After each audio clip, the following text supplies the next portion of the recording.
तो फिर आज के वीडियो में देखेंगे कि हम लोग ईएसजी में रिस्क एंड अपॉर्चुनिटी क्या क्या रहता है, कि in the sense basic way में अगर हम लोग ईएसजी का क्राइटेरिया परफॉर्म करने के लिए जा रहे हैं तो उसमें रिस्क क्या क्या रहते हैं, क्या क्या फाइन्स एंड ऑल आते हैं, एज वेल एज उसको परफॉर्म करने के लिए अगर जाएंगे तो उसके बेनिफिट्स क्या हैं, इन द सेंस की अपॉर्चुनिटी क्या क्या मिलते हैं, क्या क्या बेनिफिट्स मिलते हैं, किधर किधर रिलायबिलिटी मिलती है। तो वन बाय वन देखेंगे। पहले तो देखेंगे common risk and opportunity for all the sector. Like सबसे पहला अगर इन्वायरमेंट में जाएंगे हम लोग तो उसमें सबसे पहला इफेक्ट आता है रिस्क में, क्या रहता है उसका, क्लाइमेट इफेक्ट आता है। क्लाइमेट चेंज की वजह से आया तो उसके वजह से हमारे इन्वायरमेंट में हार्म होता है। ठीक है, क्लाइमेट चेंज की वजह से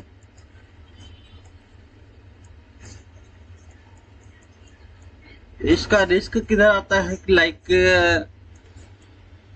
अगर क्लाइमेट चेंज हुआ और हैवी रेन या फिर हैवी एयर आया तो उसका इफेक्ट आ जाता है, जैसे सोलार में आ जाता है या फिर अदर रिन्यूएबल में आ जाता है। जैसे कि अभी के टाइम पे रिसेंटली देखे थे कि राजस्थान में because of heavy wind pressure की वजह से उधर के सोलर पैनल थे वो काफी ज्यादा डैमेज हो गए थे।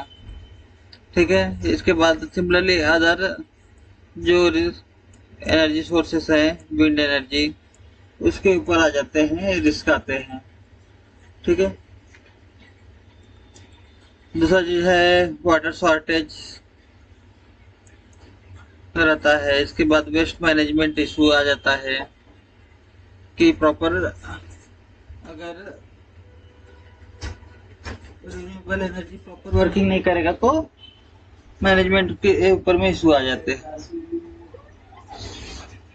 सिमिलरली आ जाते हैं अदर, क्या बोलते हैं, सोशल में आएंगे तो सोशल में रिस्क क्या है कि उसका वर्किंग कंडीशन रहता है। अगर प्रॉपरली फॉलो ना हो तो अनसेफ वर्किंग कंडीशन की वजह से भी कंपनी में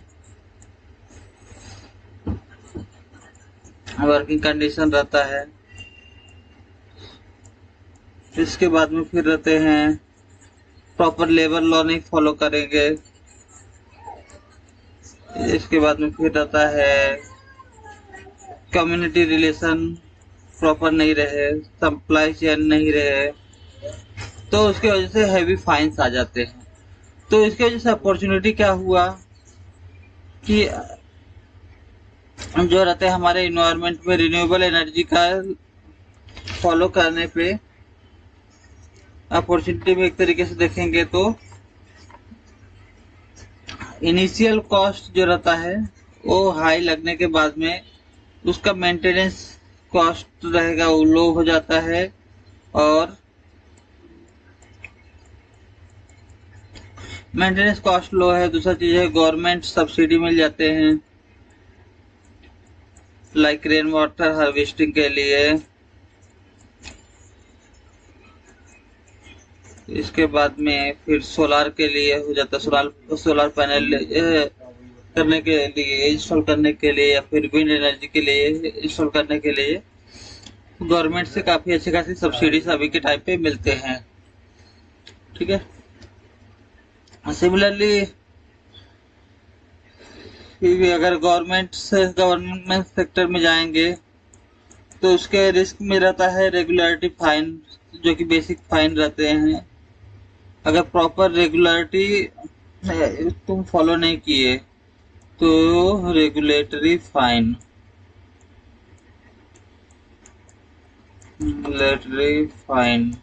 तो उसमें फाइन एंड पेनल्टी रहते हैं।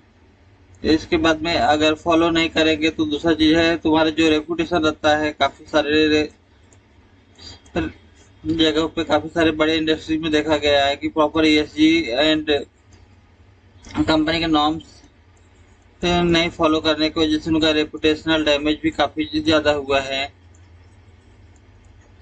रेपुटेशनल डैमेज इसके साथ में रहता है लीगल लाइबिलिटीज,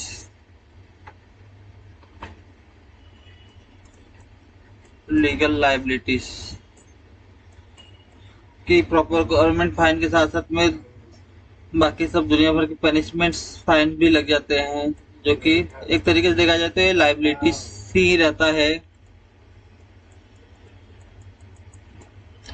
सिमिलरली अगर अपॉर्चुनिटी में देखेंगे तो इफेक्टिव मैनेजमेंट की वजह से क्या रहता है, कंपनी का कॉम्पिटिटिव एडवांटेजेस कंपनी को मिल जाते हैं, एज वेल एज इनोवेशन और कस्टमर लॉयल्टी आपके ऊपर बनी रहती है। लाइक जैसे आइकिया एंड अदर ब्रांड्स हो गए, तो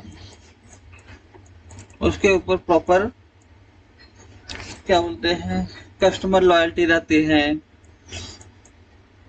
इसके बाद में फ्यूचर का जो उसका रहता है मेंटेनेंस कॉस्ट कम हो जाता है, और इफेक्टिव मैनेजमेंट रहता है जो वो प्रॉपर रहता है, जो कि लॉन्ग टर्म में बहुत अच्छे खासे बेनिफिट्स मिल जाते हैं। इफेक्टिव मैनेजमेंट, ठीक है। फिर इसके बाद आता है impact of materiality, material impact क्या रहता है।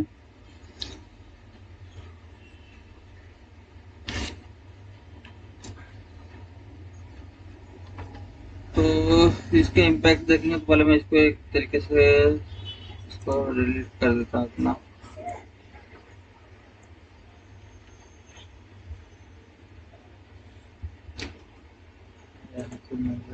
ब्रश ले लेता हूँ।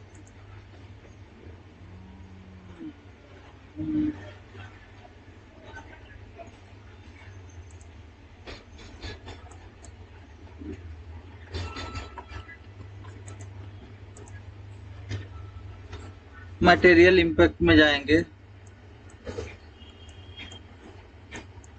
तो इसमें देखेंगे कि ईएसजी की वजह से मटेरियल इम्पैक्ट में क्या क्या इफेक्ट पड़ता है। मीन्स की बेसिक जो लॉ रहते हैं, बेसिक जो कंपनी के ऊपर फिजिकल इफेक्ट क्या क्या पड़ता है, मटेरियल, जिसको हम लोग बोलते हैं मटेरियल इम्पैक्ट। तो इसमें मटेरियल इम्पैक्ट दो तरीके से रहता है, एक तो रहता है इम्पैक्ट ऑफ मटेरियलिटी, दूसरा रहता है financial materiality, financial materiality. Impact of materiality में रहता है, पहला रहता है वर्कर, तो इसमें रहता है वर्कर को, वर्कर में आ जाता है उसके हेल्थ से related, health insurance, life insurance, इसके बाद pension and PF, PF and pension. फिर आता है उसके वर्किंग आवर्स, कि प्रॉपर जितना वर्किंग आवर होना चाहिए, बेसिक 8 आवर या 12 आवर्स, उतना फॉलो हो रहा है कि नहीं हो रहा है। इसके बाद में फिर आता है कम्युनिटी, कि तुम जिस एनवायरमेंट में काम कर रहे हो, वहाँ के कम्युनिटी के लिए क्या कर रहे हो। तो कम्युनिटी में आता है कि बेसिक जो हम लोग कम्युनिटी में आता है कि एक कंपनी का रहता है रेगुलेशन, कि एक अमाउंट के बाद में, कंपनी का एक नेटवर्क से एक अमाउंट होने के बाद में वो कंपनी अपने एनवायरमेंट और कम्युनिटी के लिए क्या कर रहे हैं। लाइक जो उसमें सबसे मेजर पार्ट आता रहता है वो रहता है CSR, जिसका फुल फॉर्म है कॉर्पोरेट सोशल रिस्पॉन्सिबिलिटी। तो मीन्स तुम अपने सराउंडिंग इन्वायरमेंट के लिए क्या कर रहे हो। तो CSR फंड के थ्रू एक कंपनी के जो नेटवर्क रहता है उसका या फिर प्रॉफिट का 2% लमसम अमाउंट वो इन्वायरमेंट कम्युनिटी के लिए करते हैं। फिर रहता है बायोडाइवर्सिटी,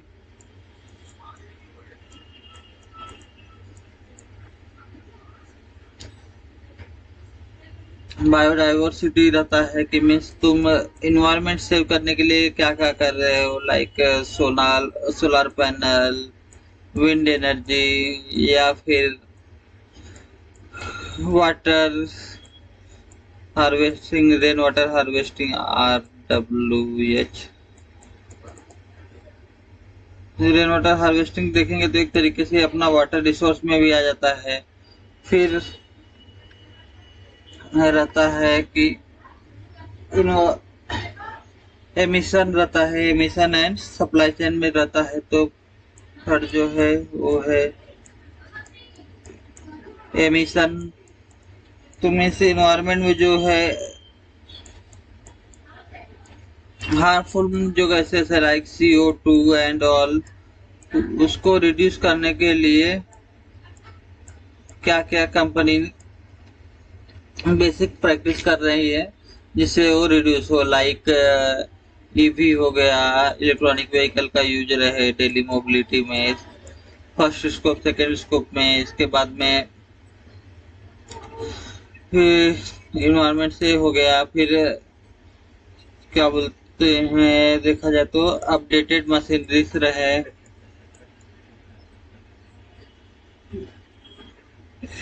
अपडेटेड मशीनरी रहे, तो उस तरीके से फॉलो करते हैं। सप्लाई चेन के लिए EV व्हीकल रहे, तो एक तरीके से ये सब फॉलो करते हैं जो हमारा आता है मटेरियलिटी इम्पैक्ट के लिए। अभी फाइनेंशियल इम्पैक्ट में क्या रहेगा, इसमें पहला है रिवेन्यू। तो ये सब इसमें चेक करेंगे हम लोग की पहला कि फॉलो करने के बाद में इसके कंपनी के रिवेन्यू के ऊपर में क्या इफेक्ट आ रहा है। रिवेन्यू के ऊपर में उसमें रहता है दो टाइप के रहते हैं, लॉन्ग टर्म इफेक्ट और दूसरा रहता है शॉर्ट टर्म इफेक्ट क्या आते हैं। सिमिलरली इसको अप्लाई करने के पीछे जो हमारा कॉस्ट लगेगा, वो कॉस्ट कितना खर्च होने वाले हैं। कॉस्ट भी दो तरीके से, लॉन्ग टर्म कॉस्ट और फिर शॉर्ट टर्म में, लाइक मशीनरी अपडेट करने के लिए एंड कल्चर इम्प्रूव करने के लिए क्या क्या रहते हैं, उसमें क्या इफेक्ट आएंगे। इसके बाद में फिर है रिस्क। रिस्क में जैसे कि पहले ही डिस्कस किए हैं कि इन फ्यूचर क्या क्या रिस्क आ सकते हैं, वो उसके जहाँ पे फॉलो कर रहे हैं उसके जियोग्राफी के ऊपर में, जियोग्राफी की वजह से उस एरिया में क्या क्या रिस्क आ सकते हैं फाइनेंशियली। फिर रहता है कैपिटल, कि कंपनी को रन करने के लिए, उस प्रैक्टिस करने के लिए टोटल कैपिटल में से ESG कैपिटल कितना लगने वाला है और उसका इन फ्यूचर क्या इफेक्ट होने वाला है।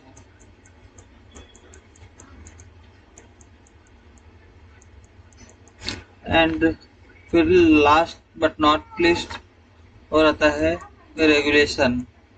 तो ये सारे प्रोसीजर को फॉलो करने के लिए क्या क्या रेगुलेशंस अप्लाई करने पड़ेंगे, रूल्स